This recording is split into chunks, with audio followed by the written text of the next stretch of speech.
நேரம் பாண்டியன் ஸ்டோர் சீரியலில் வந்து பார்த்தீங்கன்னா செந்தில் வேலை செய்கிற இடத்துல கமிஷன் பணத்தை வாங்கிட்டான். பயத்தில் என்ன செய்கிறதுன்னு தெரியாமல் யோசிச்சு கொண்டிருக்கிறார். பிறகு இப்படி பணம் வாங்குறதெல்லாம் தப்பில்லையா என்று அந்த பணத்தை கொடுத்தவரிடம் செந்தில் கேட்க, அதற்கு அவர் நீங்கள் வாங்காமல் விட்டால் வேறு ஒரு ஆள் வாங்கத்தான் போகிறார்கள்னு சொல்கிறார்.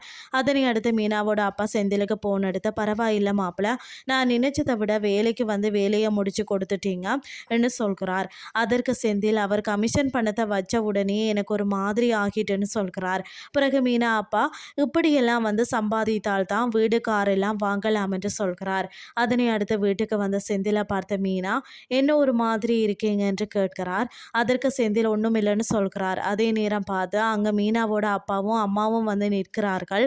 பிறகு மீனாவோட அப்பா செந்திலை பார்த்து, நீங்கள் செய்தது தப்பா சரியா என்று யோசிச்சு கொண்டிருக்கிறீங்களா என்று கேட்கிறார். அதற்கு செந்தில மாமான்னு சொல்கிறார். மறுபக்கம் ராஜி இருட்டில் படித்து கொண்டிருக்கிறத பார்த்த கதிர் பேய் என்று நினைத்து பயப்படுகிறார். பிறகு ராஜியை லைட் வெளிச்சத்தில் இருந்து படிக்க சொல்லிட்டு கதிர் தூங்குகிறார். இதுதான் இன்றைய நாளுக்கான எபிசோட். அடுத்த எபிசோடில் என்ன நடக்க போகுதுன்னு சொல்லி பொறுத்திருந்து பார்க்கலாம்.